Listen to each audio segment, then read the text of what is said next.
Bismillahirrahmanirrahim. Assalamualaikum warahmatullahi wabarakatuh. Alhamdulillah, hamdan katsiran thayyiban mubarakan fi, kama yuhibbu rabbuna wa yarda. Asyhadu an la ilaha illallah wahdahu la syarikalah wa asyhadu anna Muhammadan abduhu wa rasuluh. Ya ayyuhallazina amanu taqullaha haqqa tuqatih wa la tamutunna illa wa antum muslimun. Ya ayuhan nasu taqu rabbakumul ladzi khalaqakum min nafsin wahidah wa khalaqa minha zawjaha wa basa minhuma rijalan katsiran wa nisaa'a wattaqullaha allazi tasaaluna bihi wal arham innallaha kana 'alaikum raqiba. Ya ayyuhallazina amanu taqullaha wa qulu qawlan sadida yuslih lakum a'malakum wa yaghfir lakum dzunubakum wa may yuti'illaha wa rasulahu faqad faza fawzan azima. Wa amma ba'du fa innal ahsanu kalamullah wa khairan hudan huda Muhammadin sallallahu alaihi wasallam. Wa syarrul umuri muhdatsatuha wa kullu muhdatsatin bid'ah wa kullu bid'atin dhalalah wa kullu dhalalatin finnar. Baik, pada kesempatan kali ini kita akan melanjutkan pembahasan tafsir surat Al-Maidah ayat yang ke-87 sampai dengan ayat yang ke-93. Adapun topik yang akan kita bahas pada kesempatan kali ini, yang pertama adalah keterkaitan ayat-ayat di surat Al-Maidah. Kemudian yang kedua adalah Allah perintahkan orang-orang beriman agar tidak seperti ahlu kitab yang mereka melakukan perbuatan melampaui batas. Kemudian yang ketiga adalah Allah sebutkan hukum bagi orang yang sudah bersumpah dan bagaimana keringanannya jika melanggar sumpah tersebut. Kemudian yang keempat adalah Allah sebutkan kepada orang-orang beriman tentang hukum larangan khamar, berjudi, patung, dan aslam. Kemudian yang kelima adalah Allah ingatkan orang beriman agar taat dengan perintah Allah dan agar taat pada perintah Rasul. Baik, kita masuk ke paragraf yang pertama, keterkaitan ayat-ayat di surat Al-Maidah, di mana pada ayat sebelumnya atau ayat yang ke-77 Allah sebutkan sifat buruk orang-orang ahlu kitab yang mereka bersifat gulu. Di antaranya terkait akidah, yaitu akidah orang Yahudi yang mengatakan bahwasanya Uzair adalah anak Allah, ataupun orang-orang Yahudi yang mengatakan bahwasanya Isa adalah anak zina.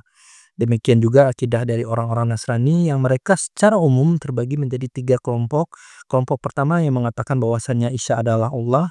Kemudian kelompok kedua mengatakan bahwasanya Allah adalah salah satu dari yang 3. Serta kelompok ketiga yang mengatakan bahwasanya Nabi Isa dan Maryam adalah Tuhan-Tuhan selain Allah. Maha suci Allah dari apa yang mereka katakan. Kemudian di antara sifat gulu mereka adalah menghalalkan yang Allah haramkan. Di antaranya seperti yang dilakukan oleh pendeta Nasrani, di mana mereka membolehkan memakan babi. Kemudian di antara sifat gulu mereka terhadap syariat adalah mereka mengharamkan yang Allah halalkan. Contohnya adalah pendeta Nasrani, mereka sengaja tidak menikah dalam rangka beribadah, padahal hal ini tidak disyariatkan kepada mereka. Kemudian pada ayat yang ke-87 sampai dengan ayat yang ke-88, Allah menyeru orang-orang beriman agar jangan mengharamkan apa yang Allah telah halalkan, karena Allah tidak menyukai orang-orang yang melampaui batas. Nah, di antara contoh perkara yang seseorang mengharamkan, padahal hal tersebut adalah halal, yaitu seorang bersumpah tentang sesuatu yang sebetulnya Allah telah halalkan bagi mereka. Contohnya misalnya ada seseorang yang bersumpah tidak akan makan daging sapi, padahal daging sapi adalah hal yang dihalalkan oleh Allah.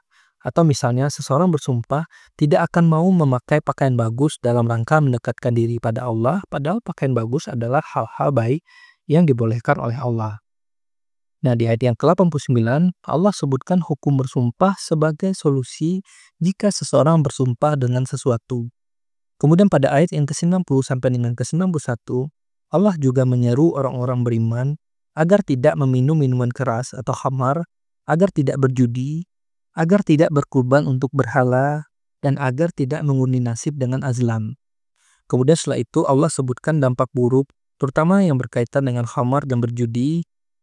Dan pada ayat yang ke-92 sampai dengan ayat yang ke-93, Allah ingatkan orang beriman agar taat kepada Allah dan taat kepada Rasul. Dan ayat ini berkaitan khusus dengan perintah larangan khamar secara mutlak. Baik, kita lanjut ke paragraf yang kedua. Allah perintahkan orang-orang beriman agar tidak seperti orang ahlu kitab yang mereka melampaui batas. Sebelum kita bahas, kita dengarkan dulu ayatnya. أعوذ بالله من الشيطان الرجيم بسم الله الرحمن الرحيم يا أيها الذين آمنوا لا تحرموا طيبات ما أحل الله لكم ولا تعتدوا إن الله لا يحب المعتدين وكلوا مما رزقكم الله حلالا طيبا واتقوا الله الذي أنتم به مؤمنون. Di ayat yang ke-87, Allah berfirman yang artinya, wahai orang-orang yang beriman, janganlah kamu mengharamkan sesuatu yang baik yang telah Allah halalkan bagi kamu, dan janganlah kamu melampaui batas. Sesungguhnya Allah tidak menyukai orang-orang yang melampaui batas. Nah, pada ayat ini, Allah memperingatkan orang-orang beriman untuk tidak mengharamkan apa yang telah Allah halalkan kepada mereka. Dan ini mencakup 3 hal. Yang pertama adalah janganlah seseorang mengharamkan sesuatu yang sudah Allah halalkan kepada mereka. Yaitu jangan mengubah hukum-hukum Allah dengan mengharamkan apa yang Allah halalkan. Kemudian jangan juga mengubah hukum dengan menghalalkan apa yang telah Allah haramkan. Nah, di antara contoh mengharamkan apa yang Allah telah halalkan, misalnya seseorang mengharamkan makan daging sapi. Padahal daging sapi adalah halal. Kemudian misalnya seseorang mengharamkan menikah seperti yang dilakukan oleh pendeta-pendeta orang Nasrani, maka perbuatan-perbuatan ini termasuk kepada kekufuran, di mana seseorang sudah tahu hukumnya, kemudian sengaja mengubah hukum Allah, maka sejatinya dia telah keluar dari agama Islam atau bukan orang Islam.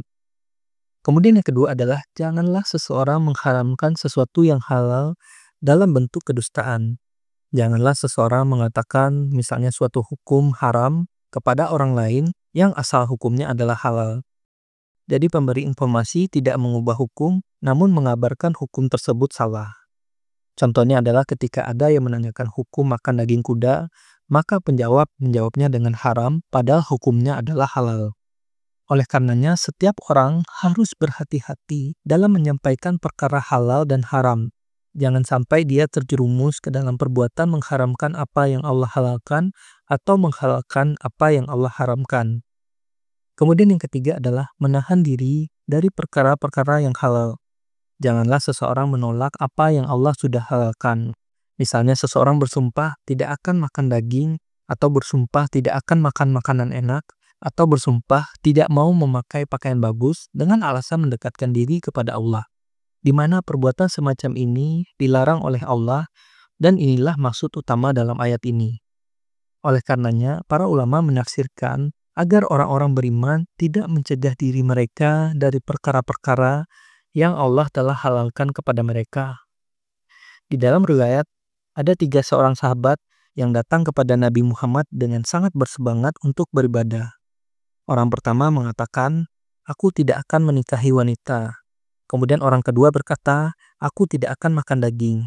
Kemudian orang yang ketiga berkata, aku tidak akan tidur di kasur. Maka Nabi memuji Allah dan menyanjungnya, kemudian bersabda, apa tujuan mereka berkata begini dan begitu? Padahal aku sholat dan tidur, berpuasa dan berbuka, serta menikahi wanita. Siapa yang tidak suka dengan sunnahku, maka dia bukan dari golonganku. Nah, pada hadis ini ada seseorang yang sengaja tidak akan menikahi wanita seolah-olah wanita haram baginya. Padahal dia tahu bahwa menikah itu halal, hanya saja dia mencegah dirinya dari menikah dan perbuatan semacam ini dilarang oleh Allah. Demikian juga ada orang yang sengaja tidak tidur, padahal tidur adalah perkara yang halal. Dia mencegah dirinya tidur karena hendak mendirikan sholat malam secara terus-menerus. Ini tentunya tidak benar. Karena itu, Allah menjelaskan bahwa tidak boleh bagi seseorang beriman untuk mengharamkan apa yang Allah telah halalkan bagi mereka, yang sejatinya ini juga merupakan nikmat bagi mereka. Demikian juga, seseorang yang tidak mau makan daging dan makanan daging adalah salah satu makanan yang enak, maka perbuatan semacam ini juga dilarang oleh Allah. Kemudian di ayat yang ke-88, Allah berfirman yang artinya, makanlah apa yang telah Allah anugerahkan kepadamu, sebagai rezeki yang halal lagi baik. Nah, pada ayat ini Allah memperingatkan orang-orang beriman agar memakan makanan dari rezeki yang halal dan thayyib. Halal di sini maksudnya adalah dengan memperolehnya bukan dari penipuan ataupun kezaliman. Sedangkan thayyib maksudnya di sini adalah dari sisi zatnya, di mana zatnya halal dan tidak haram. Dan dari ayat ini juga kita bisa mengetahui bahwasanya harta di dunia ini ada yang halal dan thayyib dan ada juga yang haram dan tidak thayyib. Dan Allah memerintahkan kita untuk memakan hanya dari rezeki yang halal dan thayyib. Adapun contoh rezeki yang tidak halal dan tidak thayyib, misalnya adalah babi, khamar, hasil judi, hasil riba, hasil zina, dan lain-lain. Kemudian di potongan ayat yang ke-88 ini ada kata khulu. Penyebutan khulu di sini atau makan itu mencakup makan, pakaian, kendaraan, minuman, dan seterusnya yang meliputi segala hal yang digunakan dan dikonsumsi manusia. Dan hal-hal yang sudah dihalalkan oleh Allah boleh dinikmati, ini adalah rezeki dari Allah. Apa yang Allah halalkan jangan ditolak, apalagi diharamkan. Kemudian kelanjutan ayat yang ke-88, Allah berfirman yang artinya, dan bertakwalah kepada Allah yang hanya kepadanya kamu beriman. Di akhir ayat yang ke-88 ini, Allah tegaskan bahwasanya seseorang muslim harus bertakwa kepada Allah dengan tidak mengubah-ubah hukum Allah, serta memakan rezeki yang halal dan rezeki yang thayyib. Baik, kita lanjut ke paragraf yang ketiga. Allah sebutkan hukum bagi orang yang sudah bersumpah dan bagaimana keringanannya jika melanggar sumpah tersebut. Nah, seperti yang sudah kita singgung tadi, bahwasanya di antara contoh perkara di mana seseorang mengharamkan padahal hal tersebut ada halal adalah seseorang bersumpah tentang sesuatu yang sebetulnya Allah telah halalkan. Nah, sebelum kita lanjutkan pembahasannya, kita dengarkan dulu ayatnya. لا يؤاخذكم الله باللغو في أيمانكم ولكن يؤاخذكم بما عقدتم الأيمان فكفارته إطعام 10 مساكين من أوسط ما تطعمون أهليكم أو كسوتهم أو تحرير رقبة فمن لم يجد فصيام 3 أيام ذلك كفارة أيمانكم إذا حلفتم واحفظوا أيمانكم كذلك يبين الله لكم آياته لعلكم تشكرون. Di ayat yang ke-89, Allah berfirman yang artinya, Allah tidak menghukum kamu disebabkan sumpah-sumpahmu yang tidak disengaja untuk bersumpah, tetapi Dia menghukum kamu disebabkan sumpah-sumpah yang kamu sengaja. Nah, terkait sumpah sendiri, sumpah ada 3. Yang pertama adalah sumpah tentang kejadian masa depan, dan ini terbagi 2. Yang pertama adalah bersumpah untuk melakukan sesuatu atau meninggalkan sesuatu. Contohnya adalah seseorang mengucapkan sumpah, demi Allah, saya akan pindah rumah. Atau misalnya dia bersumpah, demi Allah, saya akan sholat malam. Atau misalnya seseorang bersumpah, demi Allah, saya akan bersedekah. Artinya di sini bahwasanya seseorang bersumpah untuk melakukan sesuatu atau meninggalkan sesuatu. Artinya di sini jika seseorang mengingkari apa yang telah disumpahkan, maka berlaku hukum kafarat, di mana seseorang tersebut telah melanggar sumpah tersebut.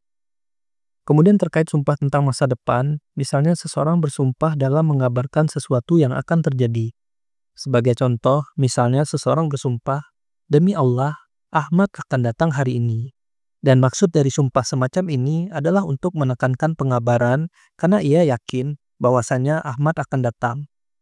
Jika kenyataannya ternyata tidak terjadi sesuai dengan apa yang ia ucapkan, maka dia tidak usah membayar kafarat, karena sejatinya seseorang tersebut hanya berusaha menyampaikan apa yang dia yakini dan tidak bermaksud berbohong. Adapun jika seseorang tersebut bersumpah, demi Allah, Ahmad tidak akan datang, padahal dia tahu bahwasanya Ahmad akan datang, berarti dia sengaja untuk berbohong, dan hukum berbohong adalah berdosa. meskipun dia tidak membayar kafarat, dosa berbohong tersebut bukanlah hal sepele, apalagi dengan memakai nama Allah. Kemudian sumpah berikutnya adalah sumpah tentang kejadian yang telah terjadi. Jadi seseorang bersumpah dalam rangka mengabarkan kejadian tentang masa lalu. Contohnya adalah seseorang bersumpah, "Demi Allah, dahulu saya adalah seorang juara kelas." Dan dahulunya dia benar-benar seorang juara kelas.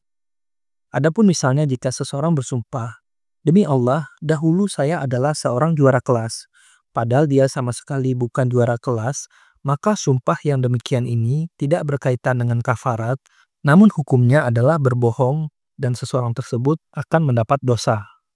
Kemudian sumpah berikutnya adalah sumpah yang mengabarkan kejadian masa lalu dan juga hak orang lain. Jadi seseorang jujur dalam sumpahnya untuk mengambil haknya, maka ini diperkenankan. Adapun jika seseorang berbohong dalam sumpahnya untuk mengambil hak orang lain, maka sumpah ini disebut dengan sumpah yang menenggelamkan. Karena seseorang bersumpah bertujuan untuk mengambil hak orang lain. Kemudian sumpah yang ketiga adalah sumpah yang sia-sia, yaitu sumpah yang diucapkan seseorang karena terbiasa mengucapkan demi Allah tanpa bermaksud untuk bersumpah, tetapi sekedar untuk penekanan saja. Di Indonesia, kebiasaan seperti ini jarang dilakukan, adapun di negara Arab, sumpah semacam ini seringkali orang-orang Arab lakukan. Siapa yang bersumpah semacam itu, maka dia dimaafkan sebab tidak dimaksudkan sebagai sumpah, dan sumpah ini tidak dianggap. Misalnya ada seseorang bertanya, "Kamu jadi nggak ke Jakarta?" Tiba-tiba seseorang tersebut dengan tergesa-gesa berkata, "Wallahi saya akan ke Jakarta." Dan sumpah seperti ini adalah sumpah yang tidak dianggap karena tidak bermaksud dengan bersumpah. Jadi intinya adalah sumpah yang dimaksud adalah sumpah di mana seseorang melakukan sesuatu atau meninggalkan sesuatu, kemudian melanggarnya, maka hukum kafarat pun berlaku. Adapun syarat-syarat bersumpah ada 3. Yang pertama adalah seseorang harus mukallaf atau seseorang harus mencapai usia balik, berakal, dan bukan orang gila. Kemudian yang kedua adalah seseorang bersumpah harus menyebut nama Allah ataupun sifat-sifat Allah.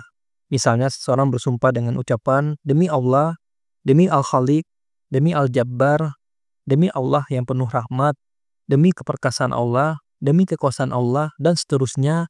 Ini semuanya termasuk sumpah yang benar. Adapun bersumpah dengan selain nama Allah atau sifatnya, maka ini sangat terlarang. Siapa yang bersumpah dengan makhluk, seperti seseorang yang bersumpah dengan mengucapkan demi Nabi, demi Ka'bah, demi Rasul, dan seterusnya, maka ini termasuk syirik dan kekufuran, dan sumpahnya tidak dianggap atau tidak sah.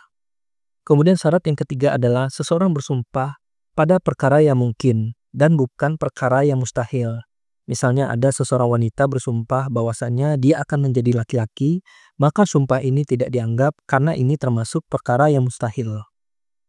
Adapun kafarat terkait sumpah di kelanjutan ayat yang ke-89, Allah berfirman yang artinya, maka kafaratnya atau denda akibat melanggar sumpah ialah memberi makan kepada 10 orang miskin dari makanan yang biasa kamu berikan kepada keluargamu, memberi pakaian kepada mereka, atau memerdekakan seorang hamba sahaya.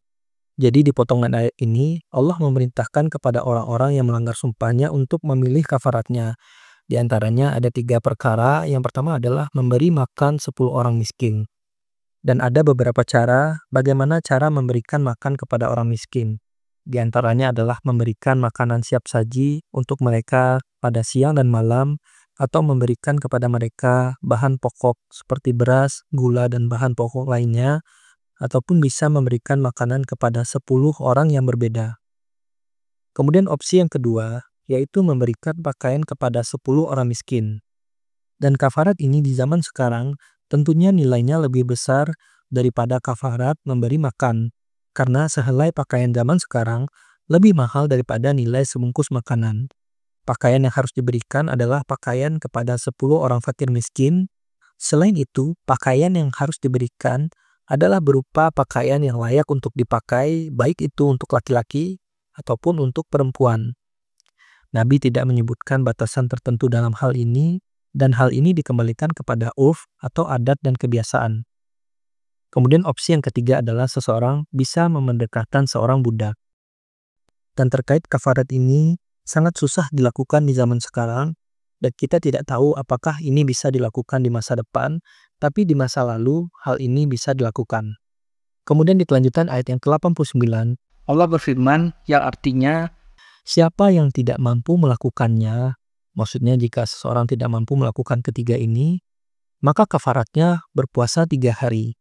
Jadi ini merupakan opsi bagi seseorang yang tidak mampu, seseorang bisa berpuasa 3 hari dan ini termasuk keringanan dalam syariat.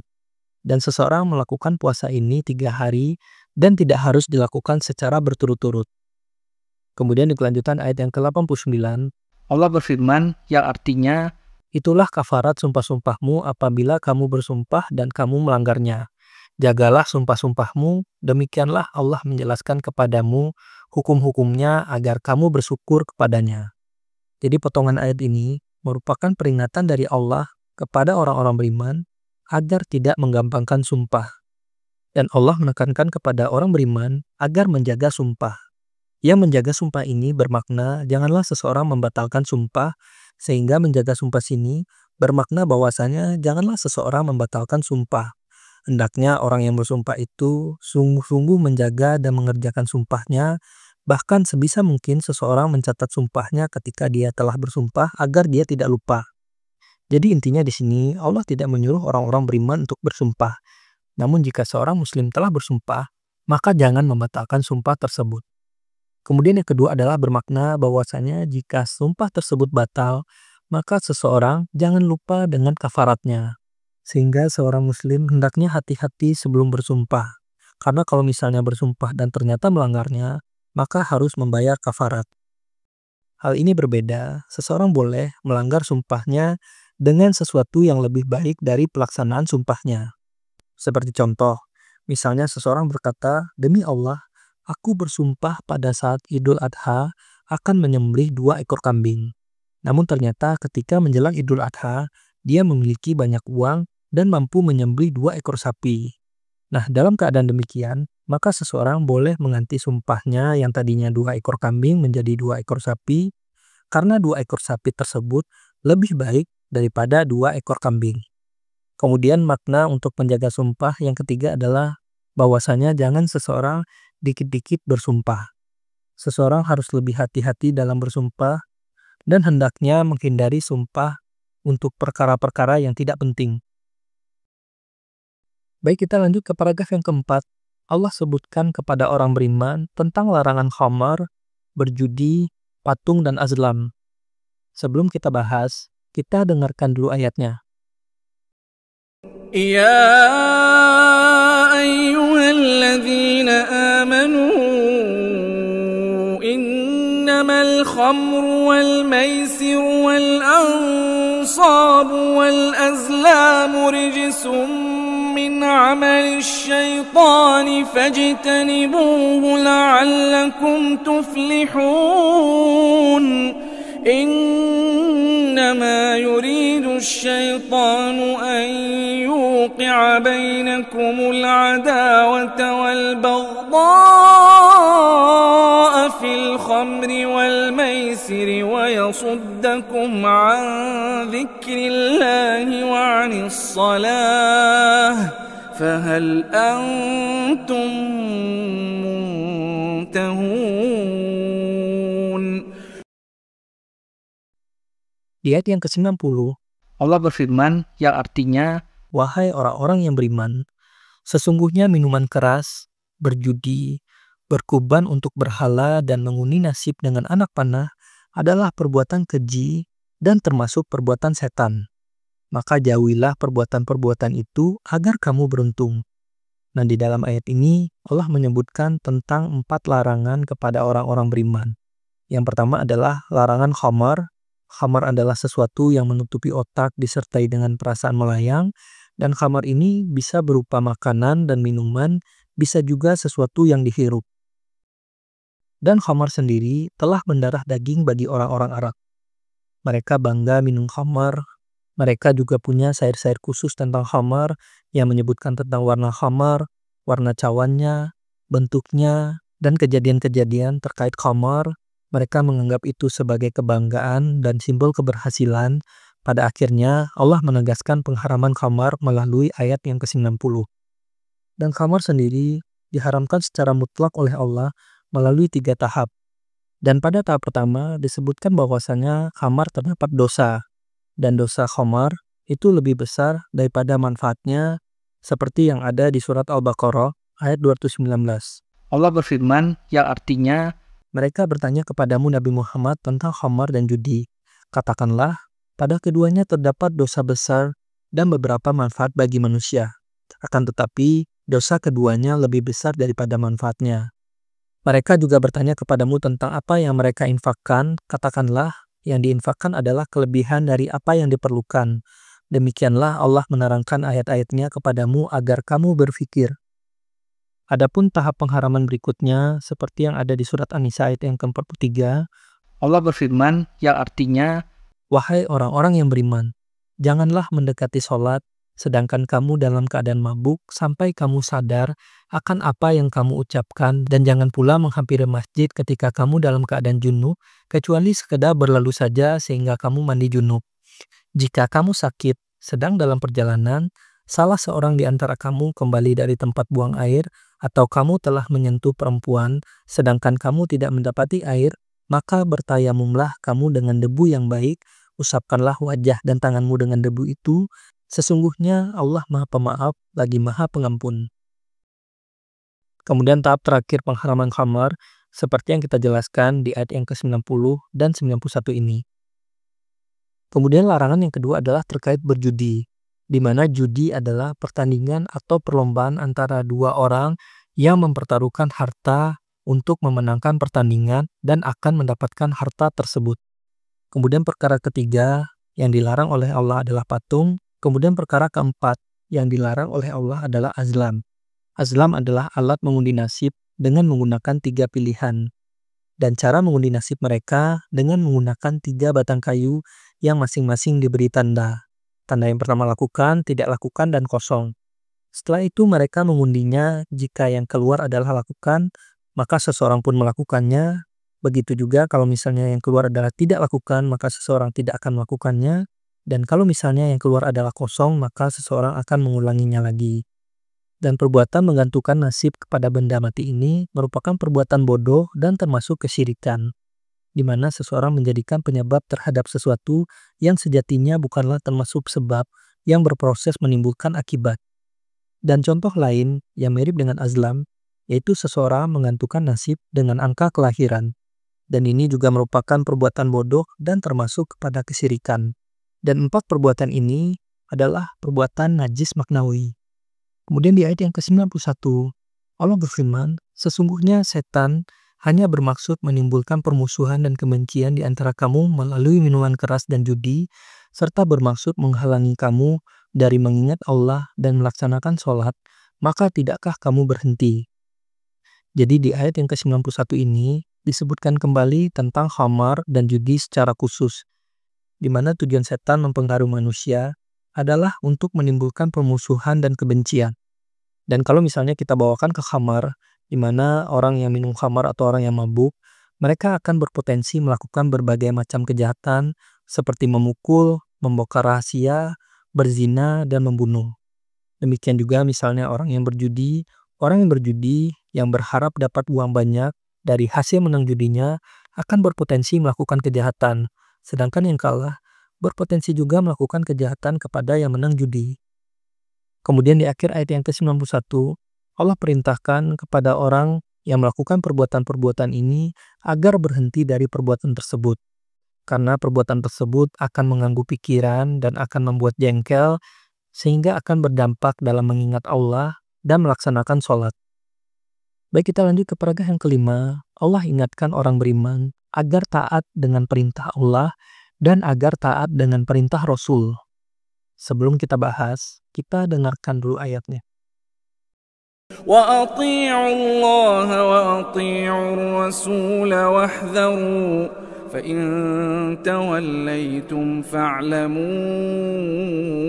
أَنَّمَا عَلَى رَسُولِنَا الْبَلَاغُ الْمُبِينُ ليس على الذين آمنوا وعملوا الصالحات جناح فيما طعموا إذا ما اتقوا وآمنوا وعملوا الصالحات ثم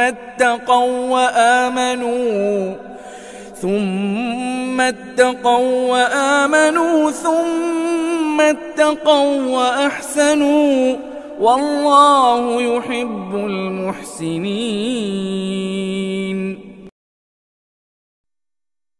Di ayat yang ke-92, Allah berfirman yang artinya, taatlah kamu kepada Allah dan taatlah kamu kepada Rasul serta berhati-hatilah. Nah, ayat ini sendiri masih berkaitan dengan ayat sebelumnya ketika Allah memerintahkan orang-orang beriman untuk berhenti dari minum khamar dengan firman-Nya, tidakkah kalian berhenti? Maka kelanjutannya pada ayat ini Allah mengingatkan agar mereka taat kepada Allah dan taat kepada Rasul. Dan pada potongan ayat ini Allah mengulangi perintah taat 2 kali, yaitu perintah taat kepada Allah dan perintah taat kepada Rasul. Ini memberikan faedah bahwasanya perintah Rasul juga harus ditaati meskipun tidak terdapat di dalam Al-Quran. Dan jangan sampai ada seseorang yang berkata, apa yang Rasulullah perintahkan tidak ada di dalam Al-Quran, maka tidak wajib ditaati. Ini tentunya jelas kesalahan fatal. Rasulullah wajib ditaati secara tersendiri, dan menaati beliau berarti menaati Allah. Allah berfirman di surat An-Nisa ayat yang ke-80, siapa menaati Rasul, maka sesungguhnya dia telah menaati Allah. Sehingga meskipun perintah Nabi tidak terdapat di dalam Al-Quran, maka itu adalah perintah tersendiri yang tetap wajib ditaati, apalagi jika ternyata juga terdapat di dalam Al-Quran. Hal ini karena Nabi Muhammad SAW berbicara dan memerintahkan berdasarkan wahyu dan bukan atas dasar hawa nafsu. Allah juga berfirman di surat An-Najm ayat yang kedua sampai dengan ayat yang ketiga, dan tiadalah yang diucapkannya itu menurut kemauan hawa nafsunya. Ucapannya itu tiada lain hanyalah wahyu yang diwahyukan kepadanya. Kemudian di potongan ayat yang ke-92 ini, Allah juga ingatkan orang-orang beriman agar berhati-hati kalau misalnya seseorang tidak taat kepada Allah dan tidak taat kepada Rasul, karena akan ada keburukan yang akan menimpa mereka. Namun di sini Allah tidak menyebutkan tentang apa yang perlu diwaspadai oleh orang-orang beriman. Dan tentunya ini lebih mengerikan dibandingkan Allah menyebutkan tentang apa yang patut diwaspadai. Kemudian di kelanjutan ayat yang ke-92, Allah berfirman yang artinya, jika kamu berpaling, maka ketahuilah bahwa kewajiban Rasul kami hanyalah menyampaikan ajaran Allah dengan jelas. Jadi melalui ayat ini, Allah ingatkan kepada siapa yang berpaling dari ketaatan kepada Allah dan Rasulnya dengan tidak meninggalkan khamar, maka ketahuilah bahwasanya Nabi Muhammad hanyalah seorang Rasul, adapun urusan selanjutnya adalah kepada Rob yang mengutus Rasul tersebut. Oleh karenanya, seseorang Muslim hendaknya taat kepada Allah dan taat kepada Rasul. Karena kalau misalnya tidak taat kepada Allah dan tidak taat kepada Rasul, mereka akan berurusan langsung dengan Allah. Kemudian di ayat yang ke-93, Allah berfirman yang artinya, tidak ada dosa bagi orang-orang yang beriman dan mengerjakan amal soleh menyangkut sesuatu yang telah mereka makan. Ini berkaitan dengan timing ayat yang diturunkan oleh Allah. Di mana seperti yang kita ketahui bahwasanya khamar sendiri larangannya itu secara bertahap. Sehingga sahabat pun bertanya kepada Nabi, bagaimana dengan orang yang sudah meninggal dunia sedangkan dia sempat minum khamar? Sehingga Allah pun menurunkan ayat ini, yaitu tidak masalah bagi mereka selama mereka beriman dan beramal soleh, karena pada saat itu khamar memang belum diharamkan. Dan seperti yang kita sebutkan tadi bahwasanya pengharaman khamar itu ada 3 tahap. Dan jika seorang muslim meninggal di masa ketika pengharaman khamar belum mutlak, maka ini tidak mengapa karena khamar memang belum diharamkan secara mutlak. Hal ini sama seperti kasus perubahan kiblat dari Masjidil Aqsa ke arah Ka'bah, di mana jika ada orang yang meninggal di masa ini dan orang tersebut masih menghadap ke Baitul Maqdis, karena pada masa ini kiblatnya memang belum berubah dari Baitul Maqdis ke Makkah. Jadi intinya di sini adalah tidak ada dosa bagi orang yang beriman dan beramal soleh menyangkut sesuatu yang telah mereka makan. Dan dari ayat ini juga kita bisa mengetahui bahwasanya seseorang yang kafir akan mendapat dosa terhadap apa yang telah mereka makan. Dan pada potongan ayat yang ke-93 ini kita mengetahui bahwasanya tidak ada dosa bagi orang beriman dan beramal soleh menyangkut sesuatu yang telah mereka makan, namun dengan syarat seperti yang di kelanjutan ayat yang ke-93 Allah berfirman, apabila mereka bertakwa dan beriman serta mengerjakan amal-amal soleh, kemudian mereka tetap bertakwa dan beriman, selanjutnya mereka tetap juga bertakwa dan berbuat kebajikan, Allah menyukai orang-orang yang berbuat kebajikan. Jadi seseorang beriman dan beramal soleh tidak akan mendapat dosa dengan syarat yang pertama adalah jika mereka bertakwa, yaitu dengan menjauhi makanan yang haram, kemudian mereka beriman, yaitu beriman kepada Allah, serta beramal soleh, yaitu mereka menjadikan apa yang dikonsumsi sebagai penolong untuk beramal soleh dan kuat untuk beribadah. Kemudian syarat berikutnya adalah seseorang tersebut harus bertakwa. Maksudnya adalah seseorang muslim tersebut harus mempertahankan ketakwaannya dan harus mempertahankan keimanannya. Kemudian syarat berikutnya adalah seseorang tersebut harus bertakwa dengan mempertahankan ketakwaannya dan berbuat ihsan, yaitu beribadah kepada Allah seolah-olah kita melihatnya dan Allah melihat kita. Jadi inilah 7 persyaratan agar segala makanan kita menjadi halal dan kita tidak berdosa. Manakala kita tidak memenuhi 7 persyaratan ini, maka makanan kita menjadi tidak halal dan dosa, kemudian kita akan disiksa pada hari kiamat kelak hanya karena makanan yang kita makan ataupun minuman yang kita minum. Oleh karenanya di dalam banyak ayat, ketika Allah menyebutkan tentang kenikmatan kepada orang-orang beriman, maka Allah juga memerintahkan agar makan dan minum mereka disertai dengan syukur dan amal soleh. Seperti yang ada di surat Al-Baqarah ayat 172 Allah berfirman, wahai orang-orang yang beriman, makanlah dari rezeki yang baik yang kami berikan kepadamu dan bersyukurlah kepada Allah. Jadi nikmat makan dan minum mengkonsekuensikan syukur kepada Allah. Jadi orang beriman ketika makan dan minum, maka dia tahu bahwasanya makanan dan minuman tersebut adalah nikmat dari Allah yang ada kewajiban bagi seseorang tersebut untuk bersyukur kepada Allah. Adapun orang-orang kafir, mereka bersenang-senang dengan makanan dan minuman mereka, sehingga mereka lupa untuk beribadah kepada Allah. Allah berfirman di surat Muhammad ayat yang ke-12, dan orang-orang yang kafir menikmati kesenangan dunia, dan mereka makan seperti hewan makan, dan kelak nerakalah tempat tinggal bagi mereka. Nah, kenapa makanan itu halal bagi orang-orang beriman dan menjadi dosa bagi orang-orang kafir? Karena orang-orang kafir tidak mensyukuri nikmat-nikmat tersebut sehingga mereka akan disiksa akibat apa yang mereka makan. Semakin banyak mereka makan, maka semakin berat pula siksaan mereka pada hari kiamat karena mereka tidak bersyukur dengan nikmat makanan yang sudah diberikan oleh Allah. Demikianlah pembahasan tafsir surat Al-Maidah ayat yang ke-87 sampai dengan ayat yang ke-93. Semoga bermanfaat bagi kita semua. Subhanakallahumma wa bihamdik, asyhadu an la ilaha illa anta, astaghfiruka wa atubu ilaik. Assalamualaikum warahmatullahi wabarakatuh.